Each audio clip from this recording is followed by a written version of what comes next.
are good. Hello, everyone. Welcome to episode 14. Episode 14 of All Saints Coffee Chats. Thanks for joining us. For those of you who haven't been with us before, my name is Andrew Darling. I'm the director of Junior High Youth Ministry and Faith Formation here at All Saints. And we also have... Hi, glad you're joining us today. I'm Chelsea Colomb. I'm the director of High School Ministry and Confirmation here at All Saints. And we are excited to be joined by Ms. Katie Smith, who is the Youth and Young Adult Ministry Director at St. Joseph's Church in Richardson. And also my awesome roommate, who I'm so blessed to have in this journey of life. Thanks for joining us, Katie. You're welcome. Thank you guys for having me. I am excited. Yeah, I'm excited to be here. So one of the questions we like to ask first, just to get everything started, is since this is All Saints, kind of cover all of our bases, but do you have a favorite saint? Or is there someone on your mind recently? Yes. I have a whole abundance of favorite saints. Yes, I love this. I love JP2, I love Faustina, Edith Stein, if you've heard of her. But this woman that's been on my mind recently and who I learned about only in the past year, she's actually on her way to becoming a saint. So she's in the process of being canonized. And her name is Chiara Corbella Petrillo.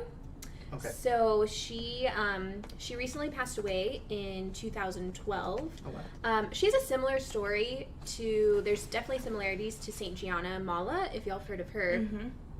So Chiara, young Italian wife and mother, and her husband suffered several miscarriages. She kept diary accounts of going through that suffering and just has a really beautiful perspective on going through that suffering. And then when she was pregnant with, I want to say it was their third child, she found out she had cancer. And she opted not to receive treatment until the child was born. And because of that, she passed away soon after she gave birth to the child. So, so they're actually in the process of trying to canonize her as a saint. And one of my dear friends from college, how I found out about Chiara, one of my friends is going through a cancer journey herself. So we've been praying for Chiara's intercession. And yeah, there's a great book that has like records of her writings and pictures of her and her husband. And I don't know, she just seems like a very normal, faithful woman who obviously lived her life in a heroic way. So yeah, if you haven't heard of her, please check her out. Super relatable, and I think just like a great modern day saint. Yeah. Wow. Thanks for sharing. Yeah. I don't know if I'd heard of her. It's like 2012, so that's like... Yeah, she just passed away in Just 2012. Gosh, That's 8 years. so recent. Yeah, so I know her husband, I think he'll travel around and speak about her, and yeah, so Chiara Corbella Petrillo, if I'm saying that right. So has she been beatified, or is she still kind of in the process? Okay, so I think she's still in the process. I don't Okay. think she's even been beatified yet, but I could be wrong on that. But I think she's in the process. Okay. Yeah. Wow. That's incredible. Chelsea, do you have any other... I know every week We have just something new. we think of somebody else, but anybody this week in particular? Yeah, this week on my mind has been St. Maximilian Kolbe, and his feast day is actually tomorrow. I know he's kind of popular, and some people are aware of his story. He was a priest back in the 1940s. I don't know exactly when he was ordained a priest, but in February of 1941, he was... I believe he was captured by the Nazis, taken to Auschwitz, was there, and then I guess it was July-ish of that year, a prisoner escaped from the camp, and there were 10 men that were selected, and he was not one of them, but there were 10 men that were selected to starve to death because of the prisoner had escaped. And so there was a man that was selected of the 10 who was a husband and father and was like begging the soldiers of Auschwitz not to take him. And so very selflessly, Maximilian Kolbe stepped up and said, I'll do it. I'll take your place. And so for weeks and weeks, he ministered to those men that he was with, and 4 of them survived, or I guess lasted until August 14th, and on August 14th, the 4 of them were killed. And so it wasn't until 1970, I guess it was in the 1970s, he was beatified. Yes, by Pope Paul VI. Got a few cheat notes here. And then in 1982 was canonized by Pope John Paul. Little kind of interesting thing, when I was in Poland, which I love to bring up, got to go see the cell of... Super cool. Yeah, Maximilian Kolbe, which was really neat. Don't tell anybody. I won't disclose his name. But a friend of mine, they tell you no photography, but he actually took a picture of it. So I have a picture of it. I'll show you one day. Bill. Yeah, so we have those pictures out there, but it's really neat. But yeah, so his feast day is tomorrow, and he is the patron of, they actually named him the patron of the 20th century, but also the patron saint of the pro-life movement, of families, of journalists, and there's a few other things that he's the patron of, but there's just like a small snippet of his life, but he's really fascinating, the life that St. Maximilian Kolbe lived. Yeah, he's a rock star. Yeah. What about you, Andrew? I don't know if I have any new saints recently this week. Yeah.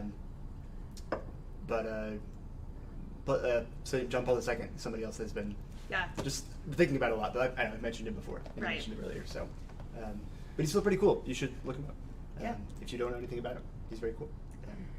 So another question we like to ask, just to kind of get things started too, is, do you have a favorite scripture passage? And it could just be like, what's been on your mind this week, or if you have a favorite overall or something of that sort. Yeah. One of my favorite overall scripture passages is from the book of Romans, Romans chapter 8. I believe it's 14 through 17. And it's where I believe it's Paul is saying, do not be afraid, like you were not meant for a spirit of cowardice, but you were meant for a spirit of adoption, and that you're an adopted son and daughter of God the Father. And so I did not quote that word for word, but that is okay. That's the gist. You'll learn your scripture later. Yeah, there we go.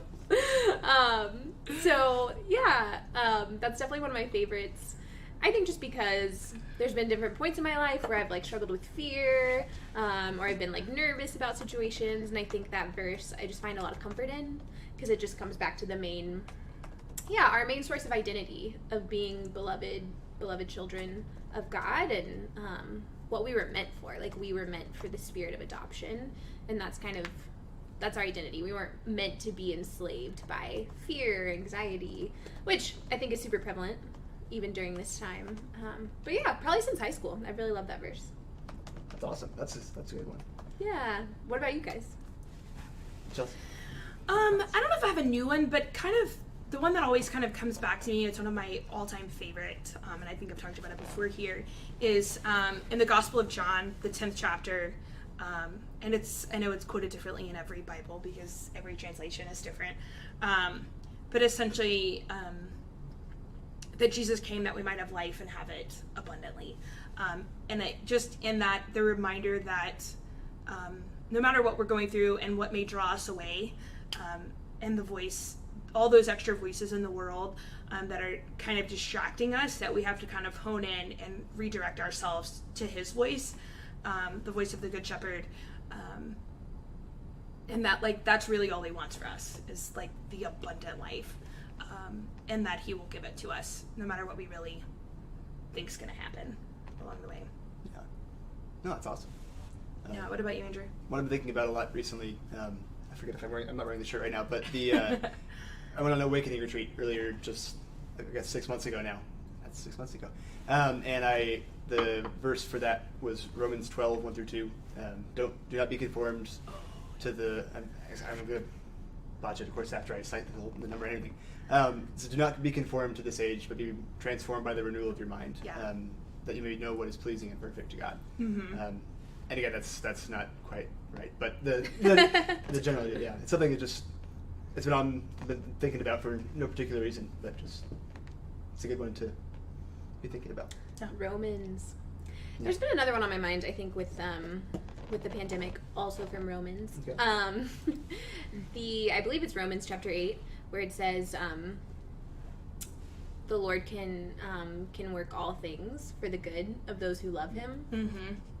So I think that verse has been pretty convicting, and especially I think during this time when the world is kind of turned upside down a little bit with the pandemic. I think just really having that faith of, whatever difficult situation that you find yourself in, having that faith that God is more powerful than that difficulty and that He can bring good out of it. Mm-hmm. And, not to, minimize, true suffering that's going on in our culture right now, going on in our world, because I know a lot of people are experiencing, true suffering.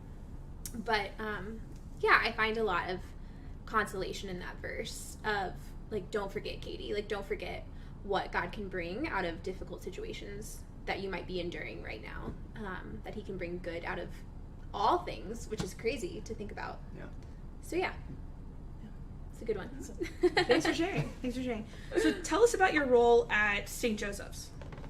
Yeah. So, St. Joseph's, we're just not too far down the road. Neighbor parishes. Neighbors, yes. So I am the director of youth, and in the past couple years kind of tagged on young adults in there as well. So crazy, this September I'll have been there for 4 years. I'm in charge of 6th through 12th grade faith formation, but I'm really thankful to have a co-worker in the vineyard over there. So I have an associate director, his name's Otis, and he does a lot with our middle school youth. So I mostly focus on the high schoolers, he focuses on the middle schoolers, and then we tag team young adults. I really enjoy working in parish ministry. I think my favorite part is the relationships that you get to form with people.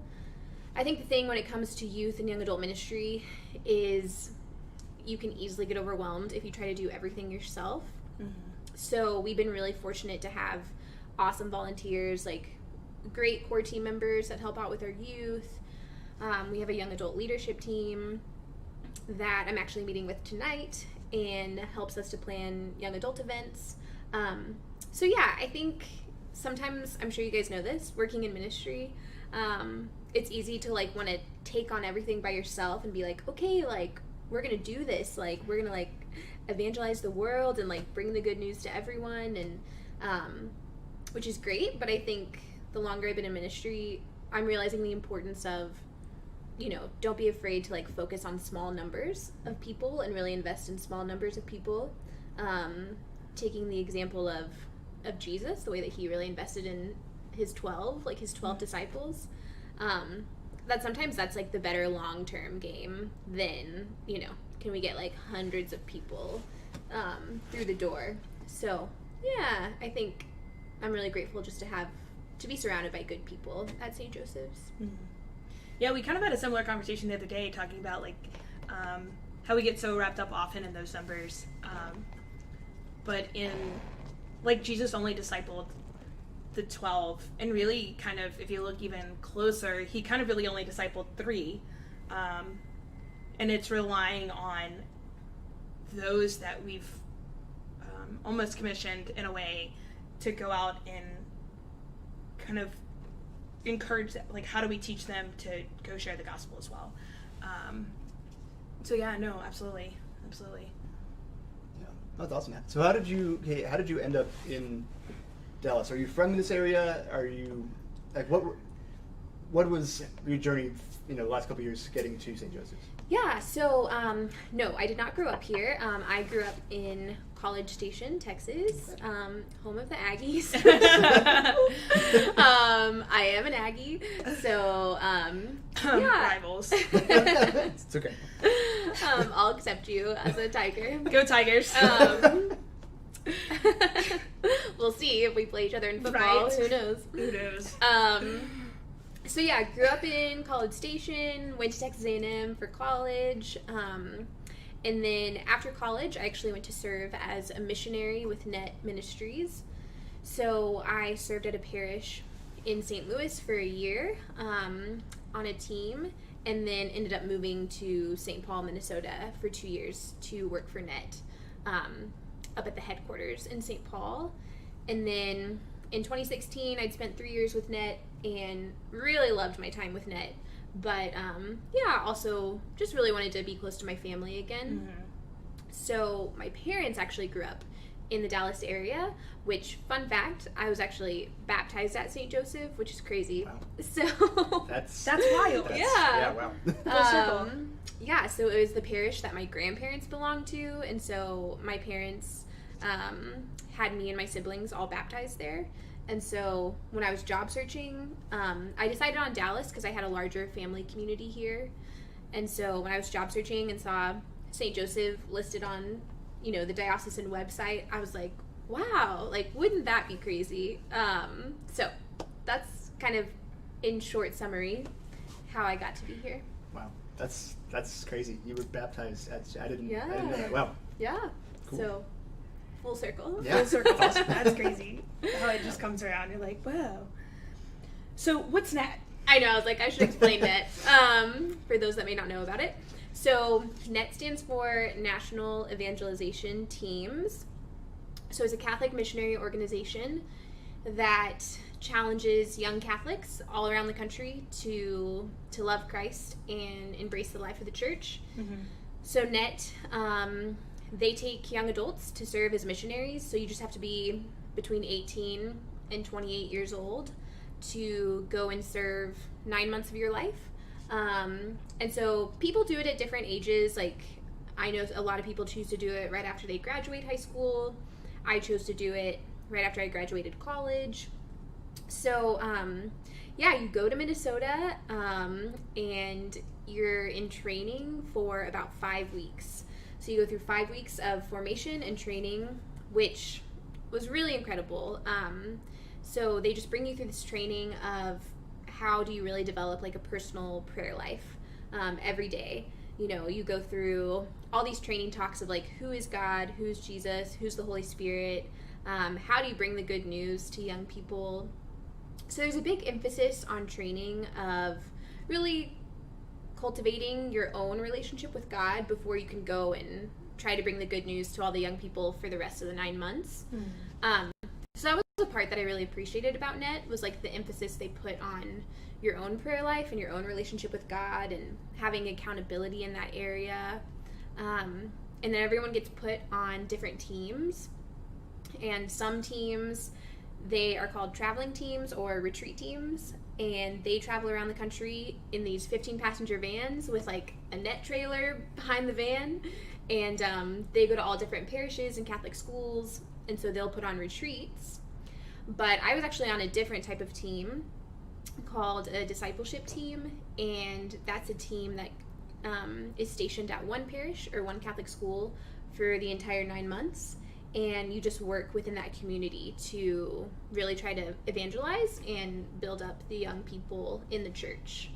And we were super blessed. We got to have a NET team actually at St. Joseph's for the past 2 years, which was super cool, especially just with my background in NET. Mm-hmm. It was definitely a gift to get to have missionaries at our parish.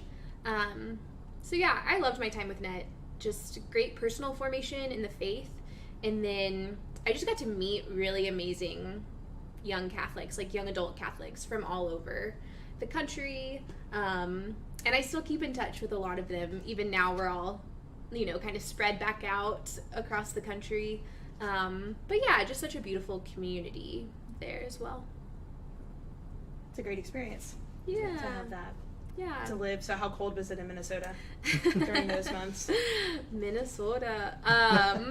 It was cold. Yeah. For them, it was like, Nothing. They said it was like a mild winter. Thankfully, like the 2 winters I was there, they said it was like, oh, this is like a mild winter for us. A mild winter. Yeah, they're like, oh, it's only like below zero for maybe like a couple weeks, when normally it's like way more than that. Did you just say below zero? Yeah. For a couple weeks. No, thank you. I'm gonna stay in Texas and Louisiana. I'm good. Yeah, it was crazy because I didn't grow up in that climate, so I mean, I did really enjoy, like, they definitely have a distinct 4 seasons. Like, the fall colors are so beautiful up there. And at first with the winter, I was like, oh, like a fresh snow, like this kind of looks like a postcard. But then after a while, you get kind of tired of it. And just all these little, like, inconveniences that I didn't realize growing up in the South. Like, oh, when you want to go somewhere, you have to, like, start up your car, like, 20 minutes before you want to leave because, like, the engine has to warm up. And, like, if it snows, we didn't have a garage where I lived. And so, like, you have to, you know, de-ice your windshield and, like, clean the snow off your car. So anyways, I think even just the little thing of, like, oh, now that I'm back in Dallas, I can just, in the winter, like, go start my car and leave somewhere, you know? Right. So. I think there was one day in Dallas that I had to, like, wait for my windshield. To de-ice. Other than that, it was like, you get up and go. Yeah. Yeah, it's a different world. It's beautiful up there, but definitely it would have been hard to deal with long term. Right. Yeah, I have a lot of respect for the Minnesotans that deal with that their whole lives. I like remembering Baton Rouge the few times that, like, iced over and, like, the whole entire city shuts down. And because no one knows what to do with it. Nor do we have the equipment to deal with it. There's no ice, there's no salt trucks, there's no snow trucks. What do you call this? The big trucks that push the snow out the way. Snowplow, thank you. You know what they're called down there. I have no idea. You watch the movie, like when we get 3 inches of snow, the whole city just goes crazy because you're excited because you can kind of build a snowman. Make snow angels, and then you like see the grass. Yes, them. Pretty much. That's exactly how that happens. Or you go and like pile up the snow so that you can make a snow angel and you still see the grass. So the thought of having lots of snow and like seeing snow under the snow angel is just mind blowing. Yeah. We lived. So when I worked for Net, it was pretty cool. They like provided housing for us, and like we lived in community. I lived with like other women that worked for Net, and our houses were like maybe 100 yards from the Net Center where we worked. But there were some days in the winter where, I mean, it was a very easy, like maybe at most like 5 to 10 minute walk. It wasn't that far. But there were some days in the winter where we would start up the car and we would drive because we were like, we just cannot walk in this. So we definitely, we took advantage of the car ride in the heat. That's awesome. To drive from 500. I know, it was like super, probably extra to do that, but that's okay. Okay, that's okay. Just a reminder for those of you that are watching, if you have any questions for Katie or for any of us, let us know. Send those in the comments or some other way if you find another way. Just let us know. We'll try to answer those as best we can. Catherine, I haven't asked Katie, but I'm sure that she'll be friends with you. Catherine wants to know if you'll be your friend. Yes, I don't know who Catherine is, but we can be friends. She's an Aggie. Yeah. Oh, right? Class of 19. We already have that in common. And you love Jesus, so. And I love Jesus. That's all you need, right? That's Aggies and Jesus, supposedly. I don't know. I don't know that from experience. They don't understand, Catherine. They're not. I don't understand. Catherine, but also we expect some questions because you're good at that. I know I still owe you a cake, but that's another story. Can I brag on my brother a little bit? You can. Wait, so tell me about your brother. Why would you rag on your brother? What has he done recently? I was going to say, just speaking of A&M and the Catholic community. So, pretty cool. My brother was recently ordained a priest for the Diocese of Austin, and he got assigned to go be at the Catholic Student Center at St. Mary's, so at A&M. So he'll be working with all the Aggie college students, one of 3 priests that they'll have there. As I'm sure a lot of you know, A&M is super blessed to have like a really great Catholic student center. Mm-hmm. So we're just super thrilled for him. Father Chris, if you guys want to pray for him, is his name. Yeah, that's awesome. That'd be extra cool. It's one thing to just get to be a priest in the diocese, where you grew up, but then to be actually at Well, it's kind of like you said with you, St. Joseph's, but the somewhere that actually helped form you in some way. You actually get to get back in ministry in that place. Yeah, it is cool how the Lord works. So he was there at St. Mary's. Well, I guess at A&M, St. Mary's. And then where did he do his seminary formation? Yes, so he was at Holy Trinity here in Dallas for 2 years. And then he actually went to the North American College in Rome. And he was there, I think, about 4 years. Okay. So, yeah, that was a crazy adventure. All of his classes were in Italian. So he had to, the summer before he was starting in the fall, he had to go for an intensive course to learn Italian. And I think he had like 6 weeks in Italy where he learned Italian. So he could take these like intense theology and philosophy classes in Italian. Which is funny because I'm like, I think those classes would be hard enough when you're learning them in your native language. So there were other English speakers in his classes where they would like compare notes and things like that to make sure they got everything they needed from the lectures. But so I got to go visit him a couple times over there, which was really awesome.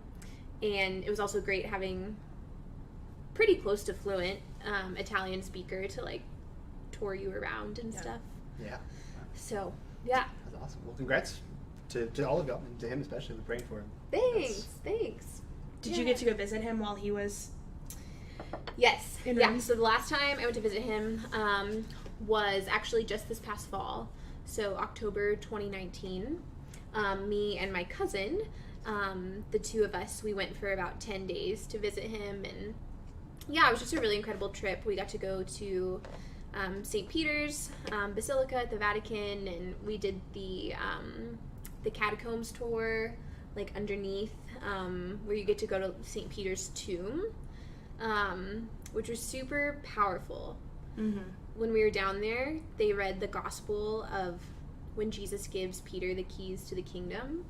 So I don't know, I just remember in that moment like getting chills of being like, I've heard this gospel so many times, but now we're like at the tomb of St. Peter, you know, the man that Jesus spoke these words to. So it just made it so much more real in that moment. So that definitely stands out from the trip. Yeah, and then lots of good pizza and gelato and all the yummy things in Italy. Have you guys been there before? I haven't, no. I have not. That is on one of my bucket list. Yeah, it's like the motherland, I think, for Catholics. Catholic. I think it's always, like, at some point, everybody's got to go. Yeah. It's like in some ways, like the Catholic Disney World, the place that everybody has to visit at least once kind of thing. Yeah. You know? So true. So you've been doing lots of ministry during these last, what are we going on now? Too many months. 5 months of when the whole world just kind of stopped. But ministry life has to go on, and it has gone on. What would you say has been the most difficult or one of the more difficult things of doing ministry during this pandemic? Yeah, great question. So, yeah, I think when it comes to youth and young adult ministry, we really thrive on relationships with people, right? Like, in order to bring the good news to young people, there's always this saying in youth ministry, like, you have to let young people know that you care before they care what you have to say. And so I think, you know, that's always been something I really loved about ministry. But then all of a sudden, we're entering this time of pandemic, and, you know, you can't do anything in person anymore, at least over these past couple months. Right. For a little while, like, our parishes were shut down. So I think that was one of the most difficult things. You know, we went on Zoom back in the spring, and we did, like, youth nights on Zoom. And so I was really thankful because we did have a group of teens that continued to get on, and it was good to check in with them. But yeah, I think this pandemic has made me realize, you know, in a lot of ways, we're so blessed with our technology and, like, what it allows us to do, like now. And it's great, but it's not the real thing, you know? Like, it's not the same as just getting to be in person and have that conversation. So, that's been really difficult to not have that. But I think, you know, now we're trying to get a little more creative of, okay, in the safe, socially distanced way, maybe we're outside, like, how can we still do some small group in-person things for ministry? And I think, you know, I think as humans, like, first of all, we all crave that, just that in-person interaction, you know, like, we were not meant to be alone and to be isolated. And I don't think technology can fill that need to be connected with other people totally. So I think it's important for teenagers and for young adults, you know, as we move into this school year, like, yes, we do need to prioritize safety for everyone. But I think in that same token, we do need to prioritize community, you know, and that, like, that isolation can really do some damage, I think, to mental health and just, yeah, the spirits of how everyone's doing. So I think that's where we're at now, is how can we try to be creative, and maybe it's going to be on Zoom for a little bit longer. But yeah, how can we really still try to have that relational ministry if possible? So, I mean, I know that you guys have felt it, and in some ways it's been a good challenge, you know, like, how can we be innovative during this time? And I think for the pandemic in general, you know, when I've talked to friends or family members, I think this has been a good time of kind of like self-reflection for everyone, you know, of, am I doing things, you know, back in like normal time before the pandemic, like, what was my life like, you know, and is that how I want things to return? You know, or should we go back to the drawing board and see, like, what needs to change? You know, what should I do differently? So I think that can go for, like, your personal life. I know it goes a lot for us in ministry. I think we're kind of going back to the drawing board and, you know, were we doing things correctly before the pandemic? I think we were doing some things well. I think there's some things that we could improve on. So it's honestly been a good time to just, take a step back and look at things and see what needs to change. So, yeah. I would definitely say that's, you know, a fruit of this pandemic that's really caused us to take that step back and innovate and figure out, like, what's working and what's not. And maybe Andrew can even elaborate more on, you know, we've had lots of discussions on, like, do you continue, like you were saying, do you continue doing ministry the same way? You know, and how does that transition occur between in-person ministry and virtual ministry? Or, you know, we've been having lots of discussions of that hybrid and what's that look like. Andrew, you want to elaborate on that a little bit? Yeah, well, something that's been coming up with a lot of our conversations is we're talking about, you know, at first we had, you know, Bible study, we had youth nights, we had various things going on, we had formation classes. At first we said, well, okay, we can't do those in person, let's just do those online.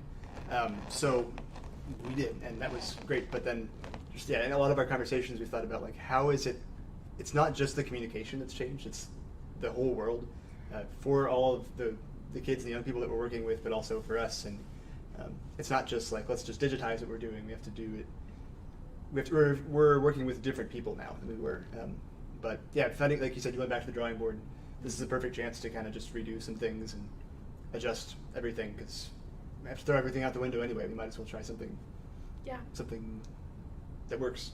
Yeah. No, it's true. It's a good time for that. And definitely not saying, you know, I don't feel like we have it all figured out. Yeah, no, absolutely. Absolutely not. So yeah, I feel like we're still in the process, for sure. So if you're just joining us, we are here today joined by special guest Katie Smith, who is the Youth and Young Adult Ministry Director over at our neighboring parish in Richardson, St. Joseph's. So we're glad that she is here with us. If you have any questions for us, we've got some questions coming in, but if you have more questions, please feel free to put them in the comment section, and we will slowly get to those. Katie, would you say that... is there a person or a place or a program, and this may be something you've already kind of hit on, that really helped form you in your faith and kind of helped bring you to where you are? It's a great question.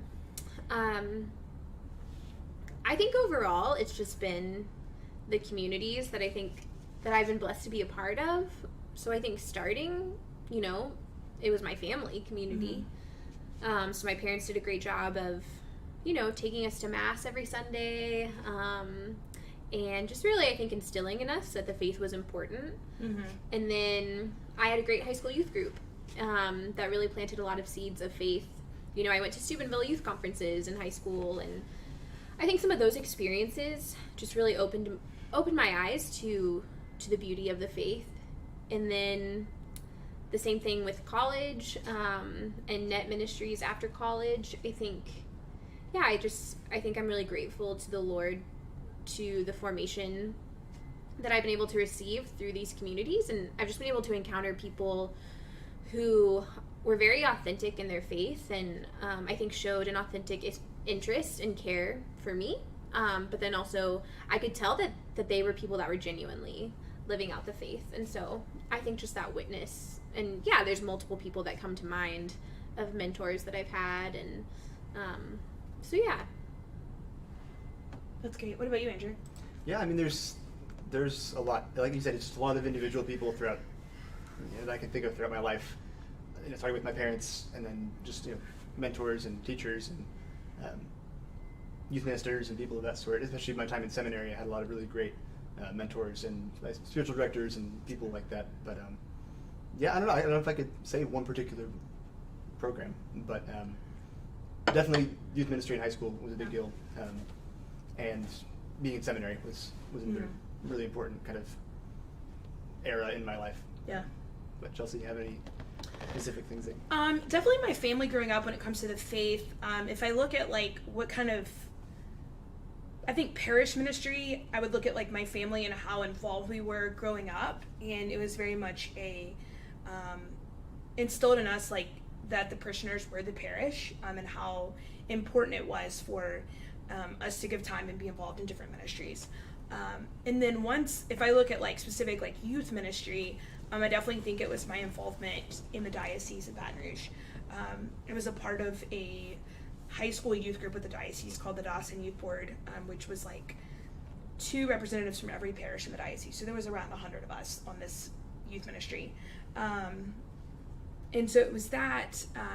And then once I went to college, the diocese had a team called the Dawson Youth Retreat Team, and we were a college retreat team, very similar to NET.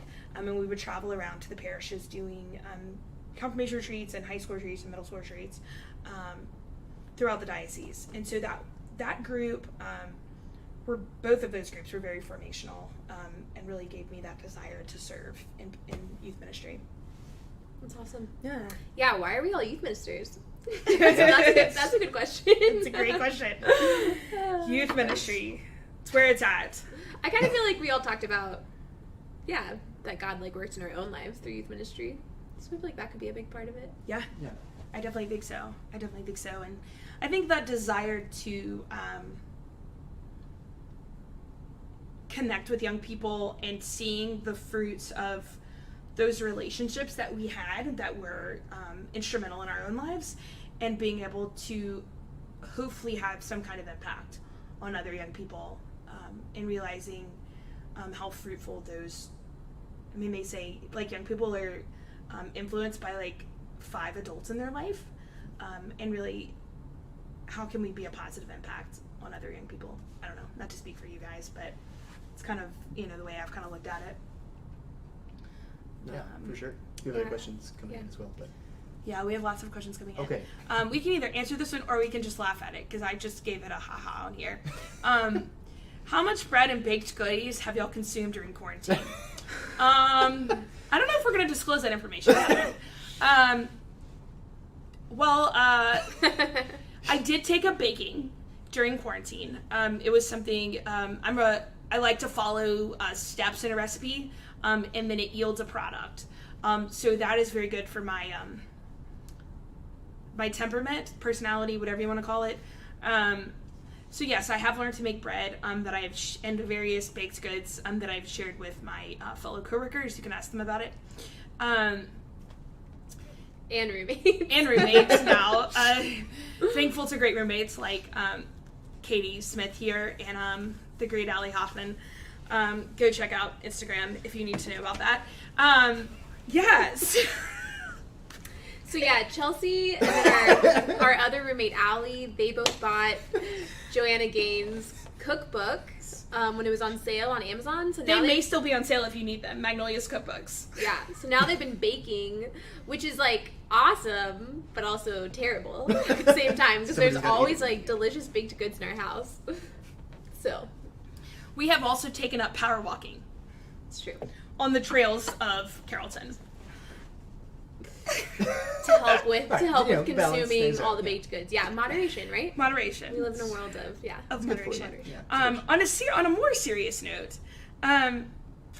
Katie, do you have any advice for how can you work with a team that doesn't support you, or coworkers that don't lift you up, and how can one initiate a conversation about this if you're the newest person of the team? I know that's a tough one. That's a great question. So, my gut reaction? Just kidding. Okay, a big thing that they actually taught us in net formation, which if any net alum are watching, they'll know what I'm talking about, called reconciling. And it was basically just like how to have difficult conversations, because I know that I'm just naturally like a people pleaser, and so sometimes it's easy to stray away from those more difficult conversations. But it sounds like the person who asked this question that maybe you're on a team where you're struggling. And so I think it is important that you not ignore that, but you do face the situation. And so, because I think if there's a conflict, whether it's in your work atmosphere or your family, I think sometimes it depends on your personality. Like some people want to just like attack it and go for it, but some people I think want to sweep it under the rug. And so I think it's important to face it, because if you just sweep it under the rug, it'll just keep coming back and it'll grow bigger and bigger until you actually do something about it. So I would say maybe whoever your supervisor is, I think this would be a good conversation to have with your supervisor.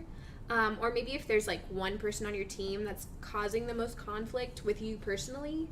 And I think it's important just to sit down and have a conversation and say, I respect you, and I care about us having a healthy atmosphere in the workplace. And so that's why I wanted to bring this up. And I just want to let you know that when this happens, or maybe there's this negative atmosphere going on, I don't think it's, it's not the best for my morale or the morale of the staff. So what can we do to change that? To maybe make it a conversation about like, how can we work together to make this better? So yeah, it's important, I think, whenever you're having those difficult conversations, it's important to make sure you're in like a cool emotional zone, so you don't come at the person really like defensive or overly or irrationally emotional. Just to make sure, maybe it's a good idea to like write down your thoughts beforehand so you kind of know what you want to say.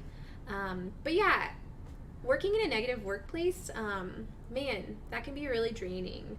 And if you don't face that conflict, and if there's not change in that, then you may not want to work there very long. And I also think if it's a negative work atmosphere, you're probably not the only one feeling that. I bet other people are feeling that. So it could be like a selfless thing if you like take one for the team and you have that conversation to maybe make some changes. I don't know. Y'all have any thoughts? I think I would echo what you said. I don't know if you have any extra thoughts. Yeah, I mean, a lot of I've been blessed with some really great mentors and coworkers and bosses over the years, and that's been great. Not least of all, Chelsea, who is a wonderful coworker. Who's happened to be, but it's like, even in situations that are good, being willing to like speak up and say, hey, this isn't working, or hey, we ought to be treating each other better, whatever it is, is important to keep things good or make things even better. Yeah.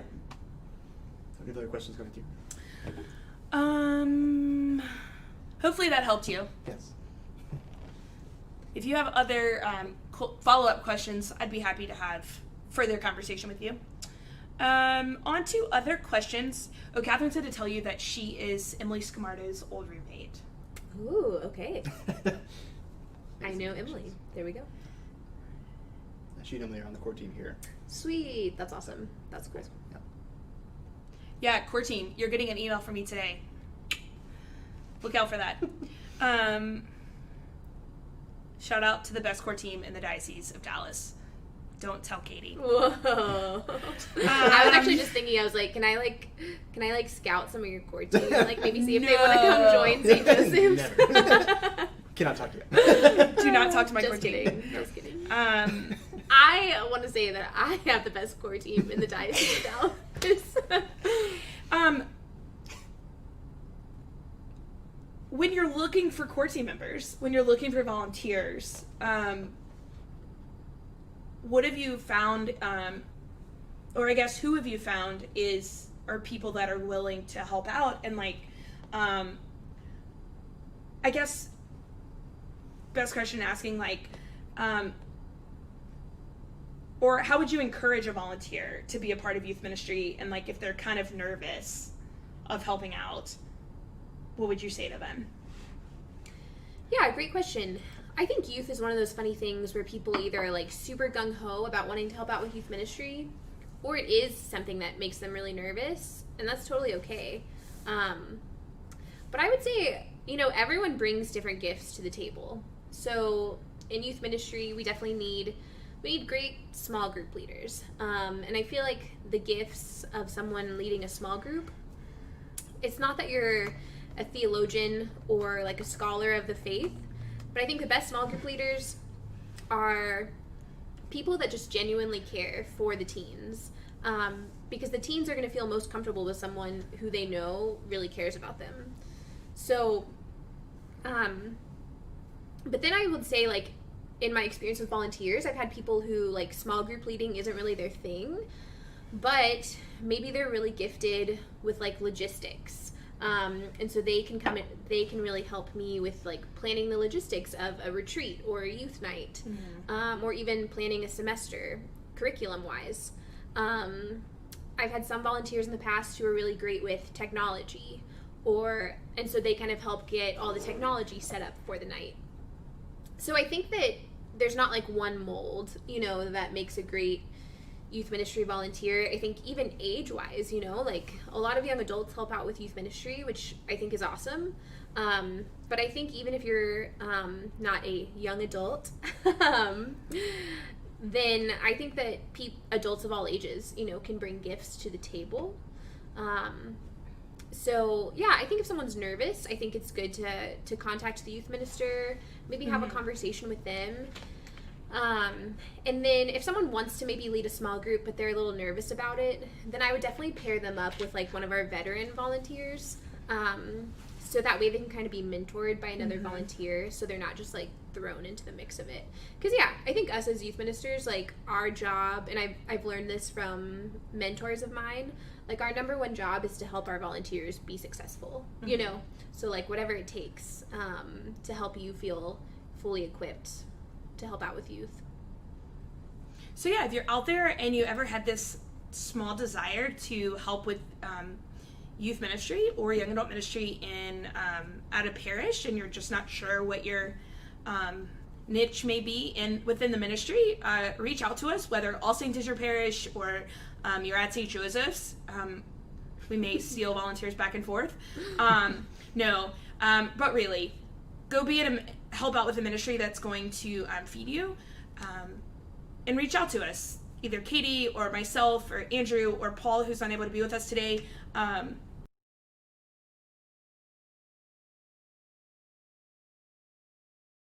What area best fits you?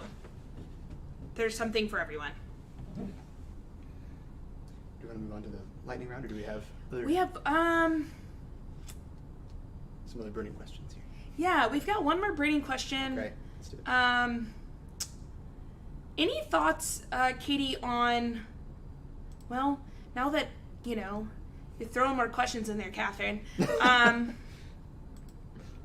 Oh, I like this one actually better. Just inviting a family member who is not particularly invested in their faith on a retreat.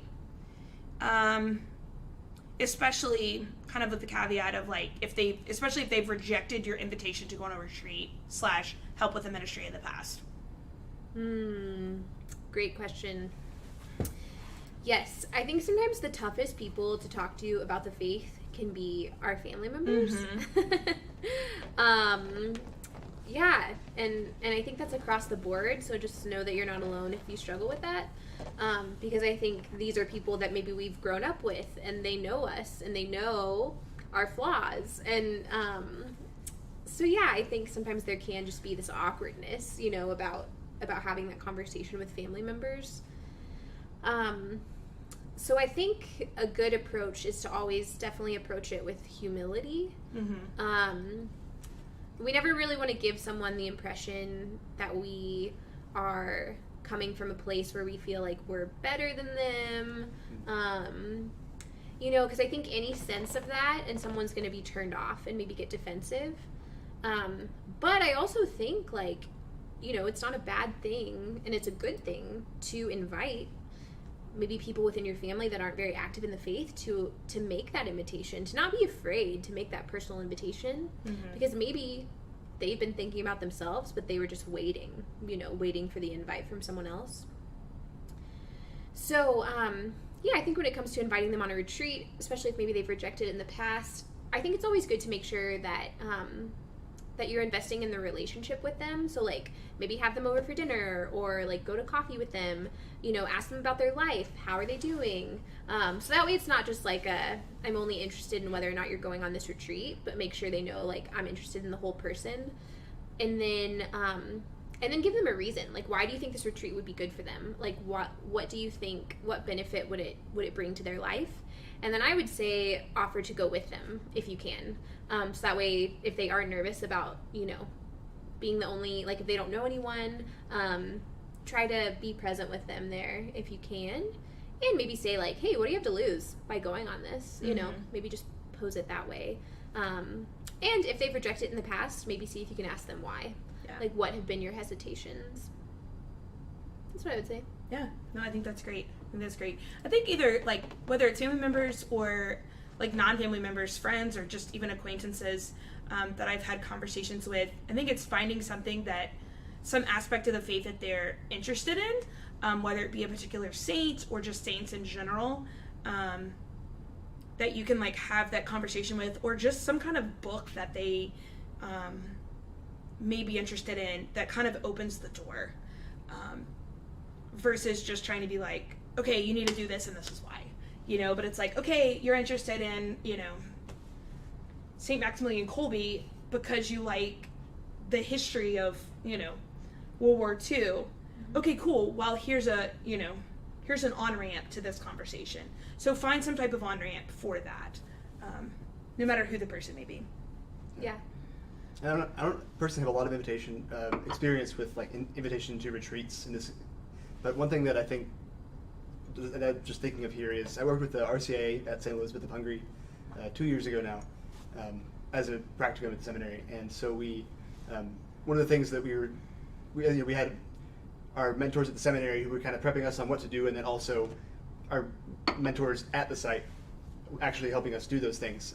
And one of the first things that you do all year is you interview these people that are coming into the program, and most of them are at least somewhat committed to entering the church, or at least thinking about it seriously, but they're maybe worried about something they're leaving behind in their old church. And one of the things that we were told just to consider is listen to what they're saying and think about the fact that everything that they feel like they're going to be leaving behind, they're actually is already present in the Catholic Church.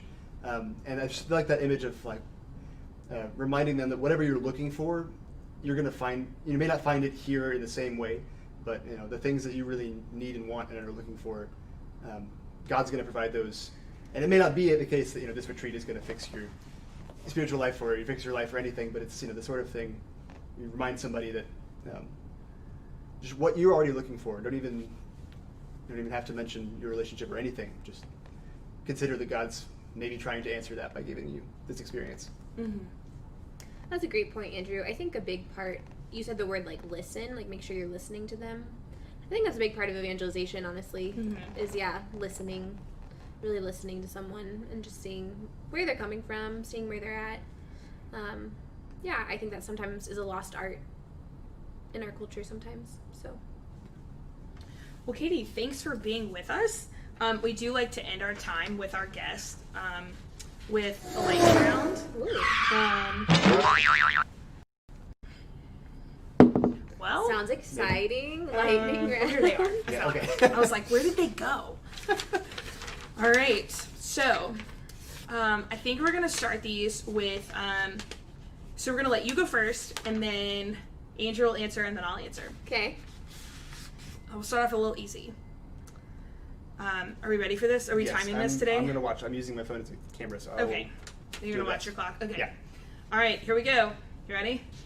All right. Coffee or tea? Both. Off to a good start. Tea. Coffee. Superman or Batman? Batman. Batman. Batman. Good answer, Katie. Paul would be proud. Chip or Joanna? Oh. Joanna. Chip. Joanna. The Joe diet. That's for you, Catherine. Donuts or ice cream? Donuts. I'm going to go ice cream. Ice cream. LaCroix or Spindrift? LaCroix. I don't even know what Spindrift is. It's Is that Target's brand of LaCroix. Okay. Or it's another brand It's a of new LaCroix. one, yeah. It's a new one. Okay, I guess I'm going to go with LaCroix, but... LaCroix. Yeah. It's not... Good and Gather is Target's brand. Sorry, Target. Would you rather fly or be invisible? Ooh, fly. Fly. Be invisible. Would you rather sleep with your shoes and socks on, or the lights on? Shoes and socks. I'm going to go with lights, because I sometimes do that by accident anyway. Lights on. Would you rather explore space or under the sea? Space. I think also space. Would you rather eat space, sorry. Eat the same thing every day for lunch, or something different every day? Different. I'm going to go different. Same thing. Always have an itch, or always have a cough? I would say itch because these days people get nervous if you have a cough. It's a way bigger deal than it used to. Yeah, I guess I'm gonna say the same thing. I think I'd go with the itch too. Would you rather have an adult brain in a child's body, or a child's brain in an adult's body? Adult brain in a child's body, for sure. I forget which one I've said most times so I far. think you've said adult's brain. Okay. Yeah, I think I'm going to go with that again. I think that's the consensus, Yeah. usually. Would you rather only be able to crawl on all fours, or only walk backwards? It's like consistent moonwalking. I didn't think about it that way. I guess walk backwards, yeah. I guess walk backwards too. Yes. I feel like your knees would just hurt after a while if you can Sure. only walk on all fours. Would you rather have your grandmother's hairstyle, or your grandmother's first name? What if my grandmother's watching this? Hi, Grandma. Grandma, I love your hair. So don't be offended, but I think I would say first name. I really like, my grandmother's name is Joan. Oh, I like that. Sometimes she goes by Joni. It's cute. Nice. Do y'all answer this question? Yeah. Yes. I'm going to also go with name. You could go with grandfather if that would be better for you. Okay. Well then, still name. So name. Grandmother, I think I would go with her first name. Her first name's Virginia. And then I could go by like Jenny. Yeah, it's a pretty You name. know? Would you rather always talk and rhyme or sing when you speak?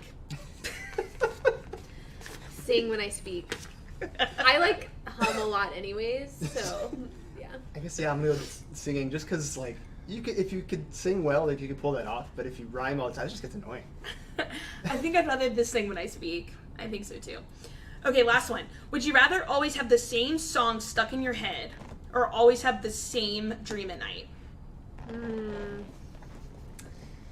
Maybe same dream at night, because I feel like, yeah, even after just a few days with the same song stuck in my head, I feel like it kind of gets annoying. Yeah. Yeah, as long as it's a good song, I'll go with song, but I don't know. If it's a good song or a good dream, I'll go with it. If it's the dream I had the other night, I'll pass. Yeah, I was like, are we talking dream or are we talking nightmare? Yeah, I think dream, which means you get to good. choose, like, what happens. Yeah, so we have come to the end of our lightning round, and we are at the end of our coffee chat hour. Thank you again, Katie, for joining us here. We are super grateful for your presence. Thanks to all of you out there for joining us, and a special thanks to those who have submitted questions. We're always grateful for those. If you haven't submitted a question before, don't hesitate putting those in the comment section. We love to hear your questions, and we try our best to get to all of them, even though Catherine tells us we don't have to answer them all. But yes, Catherine has been one of our faithful followers, like, every week, so she typically gets a shout out. Andrew, you want to close us in prayer? Sure. Let's put the coffee down. Oh my God. I guess you can pray with coffee. That's okay. But, in the name of the Father, and the Son, and the Holy Spirit. Amen. Almighty God, we thank you for this chance for us to be together. We thank you for all the blessings that you give us, those that we see and those that we don't. We ask that you guide us all the days of our lives. Help us to know your will and to follow it always. We end with the prayer that Jesus himself taught us. Our Father, who art in heaven, hallowed be thy name. Thy kingdom come, thy will be done, on earth as it is in heaven. Give us this day our daily bread, and forgive us our trespasses, as we forgive those who trespass against us. And lead us not into temptation, but deliver us from evil. Amen. In the name of the Father, the Son, and the Holy Spirit. Amen. All saints, pray for us. Pray for us. Cool. Thanks, guys. Join us back next week for Thanks, guys. episode 15. We will be here with a special guest to be announced. And we look forward to seeing you as well. Have a great weekend. Thank Bye. you. See you real soon.